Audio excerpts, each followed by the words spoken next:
Hello, and this afternoon we're going to make a bird feeder optic out of a recycled beer bottle and a bit of leftover timber. So what you need is a piece of timber. This is 66 centimeters by 10 centimeters by 2.5 centimeters thick, and I'm fortunate enough to have this nice posh saw.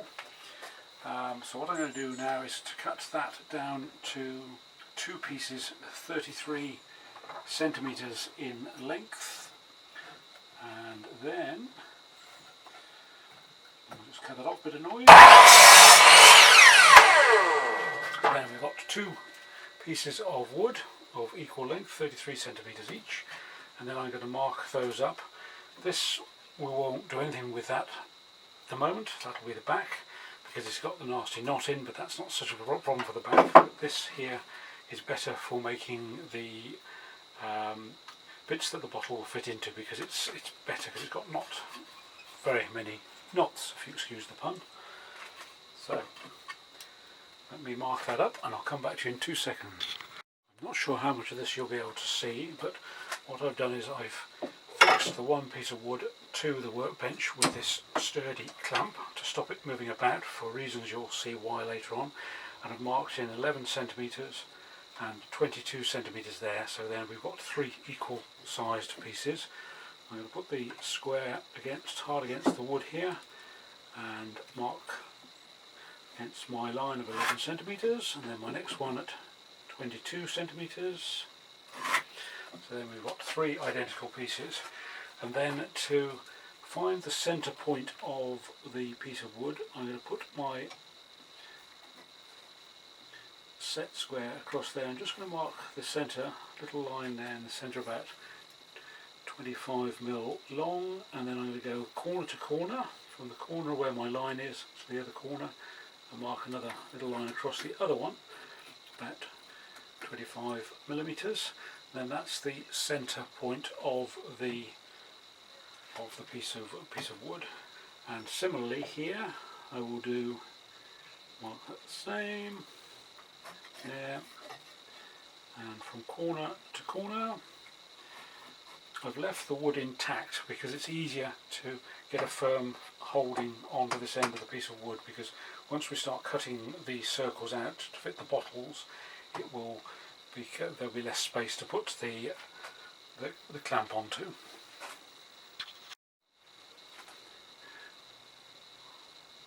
So now hopefully you can see on this piece of wood there's the two lines that I drew across. So I've got 11 centimeters, 11 centimeters, put the set square across that way and marked off a cross, which then gives me the exact centre of the piece of wood. Now I'm going to clamp that back down to the workbench. Here we are, nice and solid with a solo clamp. And now what we need to do is to use the hole saw. So basically we're using a 50mm hole saw, and this one is a 75mm hole saw. The idea is to have one that the bottle will fit, the thickest part of the bottle will fit through, so that's why we're using that one. And then this one, 50mm, is basically allows the neck of the bottle that we're using to only go down so far and just rest nicely in that 50mm set there. Then what we're going to do is we're going to put that into the drill in a second. And now what we need to do is to use the hole saw. So basically we're using a 50mm hole saw, and this one is a 75mm hole saw. The idea is to have one that the bottle will fit, the thickest part of the bottle will fit through, so that's why we're using that one. And then this one, 50mm, is basically allows the neck of the bottle that we're using to only go down so far and just rest nicely in that 50mm set there. Then what we're going to do is we're going to put that into the drill in a second. Now we're going to drill the hole with the hole saw. What we'll do is get to the centre of the drill bit. I don't know if you can see that in the hole saw, come down a bit lower. into the centre of the cross that we produced, which goes in there, and then we're going to go around carefully, turn the speed up on the saw, carefully.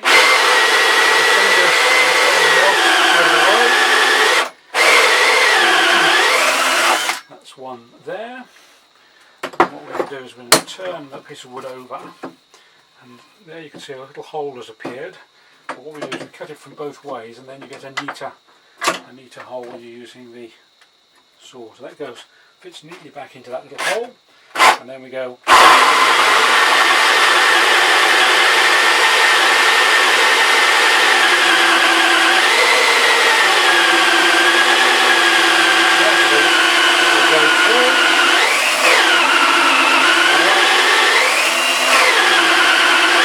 This isn't smelly vision, you can't smell the smoke, but it's starting to burn the wood away.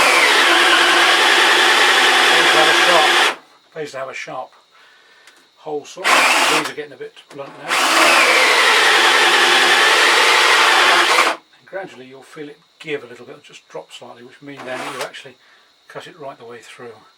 And then it's best to turn the drill completely off so that it can't possibly spin. Take that out.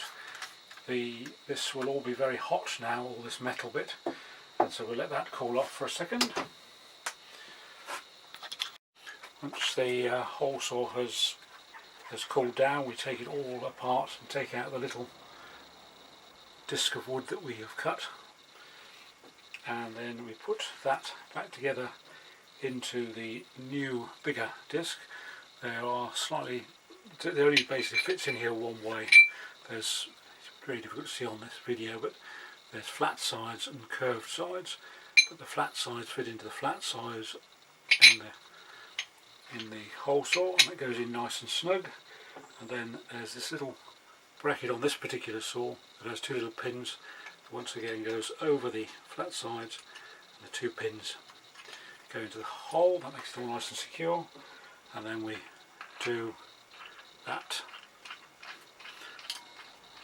up, and then we tighten that up with just with a spanner, just to make sure it's nice and tight, and then we're now ready to go again. So then what we'll do is we make sure that the drill is nice and off, so it won't trigger up, or safer probably to take the battery out, because you don't want to get that spinning around when you put it into your drill. So you put it into the drill, close the drill nice and tight on it, and then we've now turned the piece of wood over again, so now we've got the side with our X on it again, our little cross, and we're going to localise the drill into there, and then turn the drill on again.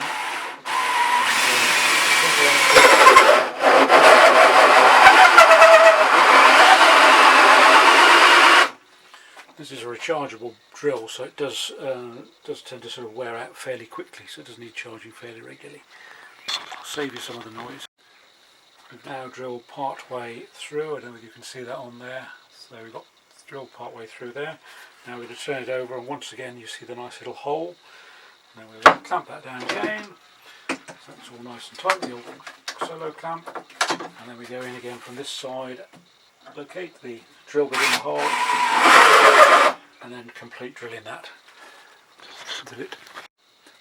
When you've just drilled through, once again this metal will be very hot, and it's quite difficult to get that out of there, so it's best to take it out of the drill, make sure the drill is off so it can't turn.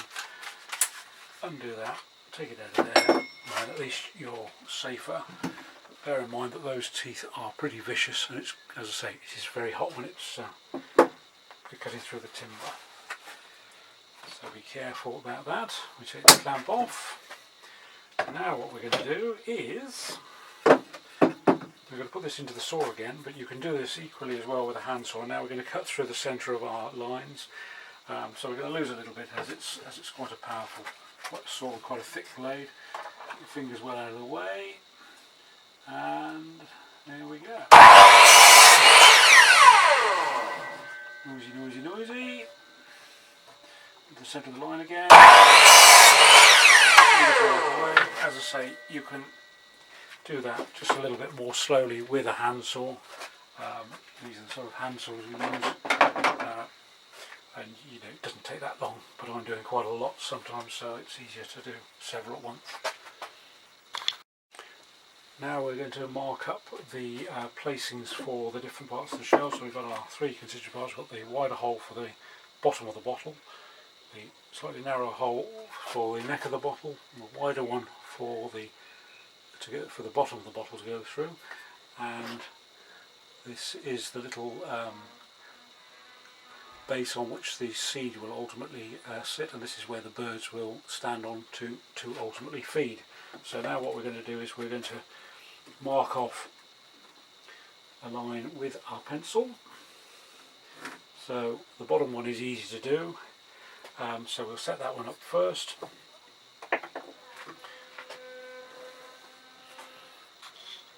And then what we do is we set it up, we'll fix that one in place first, and then we'll get the size of the bottle. Just to make it more complicated, all the bottles are slightly different sizes. This particular one is a Weston's vintage cider bottle, which is longer and a bit thinner, but basically what we want is about a centimetre of gap between the base shelf where the seed and the birds will feed from and the bottom of the bottle. So if we push the bottle hard up against the this central one, then leave about a centimetre of room, and then what I do is I just mark on there just a couple of basic lines so we know where that goes, and then what we need to do then is to find the position of the top of the bottle, or bottom of the bottle as it is actually. Doesn't matter too much where that the bottle goes, but sometimes it makes the thing look better if you can see the whole of the label of the bottle that you're using. It just makes it a bit more interesting. So we keep that our centimetre away there, and we mark this roughly so towards the end of the bottle. I'm just going to mark there,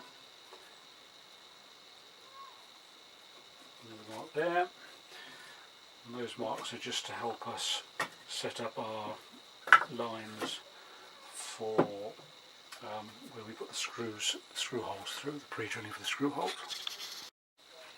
Now we get the set square again, we just mark across the line for our base of our feed tray. This is for two lines here to show us where to pre-drill for the screws, and also that's where our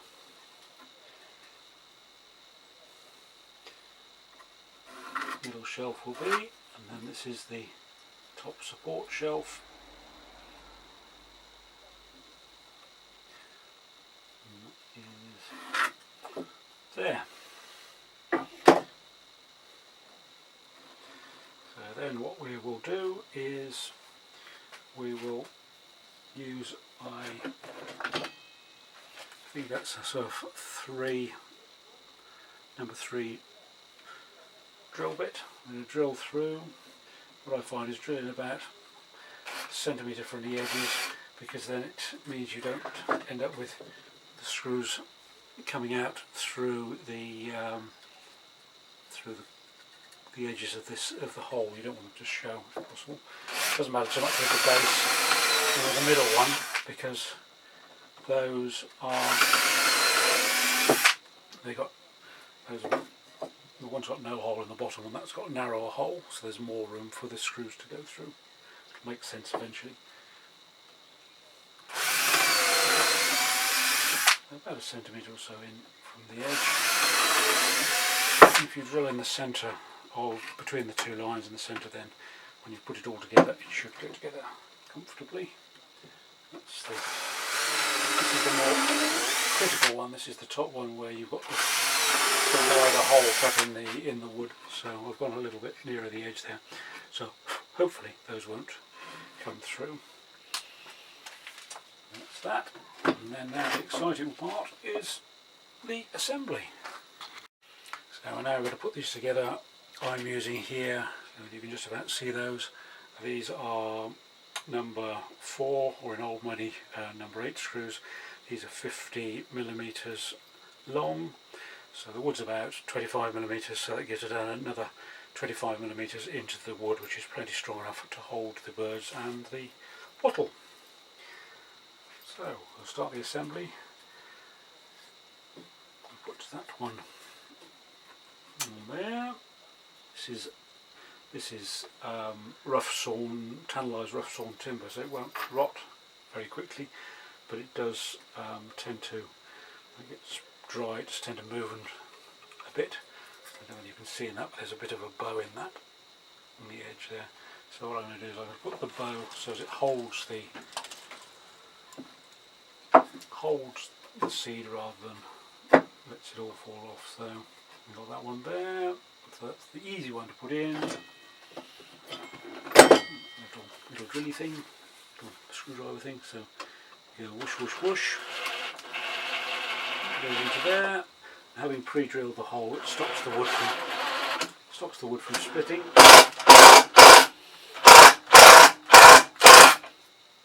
And that's the drill doing its job. So it's basically turning and pushing the drill in, the screw in at the same time, which is called an impact driver.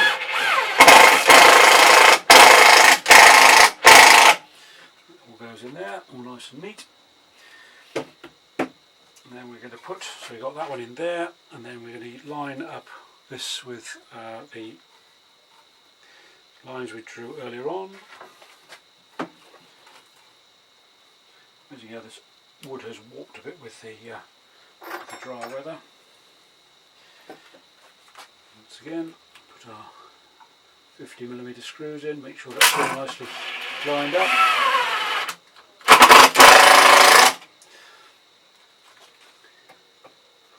And the pre-drilled hole, just make sure that the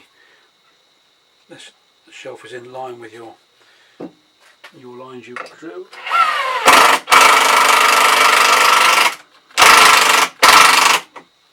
Comes up nice and tight. And then we do the same thing with the final one. That will go into there. This is our completed bird feeder with our bottle in. Should be about a centimetre of gap under there to let the seed drop out of the bottle. Basically you fill the bottle with some seed and then it gradually drops out, and as the birds eat it, a bit more falls out and it lands on the tray here, and the birds just sit on the edge. And this is a rough sawn tannalised timber, so it's pretty rough edges, so it just needs a little bit of sanding down. But as it's tannalised, it won't rot. You might care to put some water-based clear cuprinol on the edges just to stop those from rotting. But it should, the other one I had, this one I had this 15 years or so, this probably is, so that's sort of now fallen apart now, hence the reason for making some more today. So they do last a reasonably long time, especially if they're in a sheltered spot. I'll go and get some birdseed and we'll fill it up and see what happens. I don't know whether you can see this, but it's now, this is about half full with a mixture of birdseed which suits smaller birds. And then what I'm going to do is I'm going to put it in the top there, like that, and then just going to put my finger over the bottom of the top of the bottle just to keep it intact for a second, and then I'll turn it around so it looks like a proper bottle, and then hopefully you can see that the seed is gradually coming out, and if that's probably a little bit less than a centimetre, I think, but gradually as the birds take the seed and eat it away, then gradually the seed will come down out of the bottle like so, and it'll keep, as they eat it, more will come out. Enjoy! Depending on the size of the bottle you use, these bottles are quite long and relatively thin, will depend on where you need to put this shelf, the middle shelf and the top shelf, because as I say, you want about a centimetre gap there, so that possibly, depending on the bottle, might need to come up or down. And similarly, these are quite long bottles, so it may be that this top one needs to come down slightly, but it is the element of just trial and error, but I'm sure the reasonably competent DIY will be able to suss that one out without too much problem. I have faith in you. Enjoy. If you want a prettier looking one, you can use planed softwood, but it's not treated, so it will rot quite quickly. So then what I normally would do is either treat it with clear water-based cuprinol, because then it doesn't affect the birds, or similarly cuprinol garden shades, which is water-based and lasts quite a long time, weatherproofs quite a long time, and also once again it's water-based, so it won't affect the birds adversely. So this one is tannalised timber, so it's rougher tannalised sawn timber, so it does tend to move a bit more because it's got more knots and things in it. But it looks a bit more rustic, and it will withstand the weather reasonably well. I will show you in a minute a further selection that I prepared earlier. Here are a few I prepared earlier. The one on the left hand side with the Schweppes tonic water is the Bambino. Then there's the rustic vintage and the hobgoblin on the right hand side with just the planed timber ready for coating with garden shades or a clear cuprinol or something similar, but the water-based one is best because it won't affect the birds.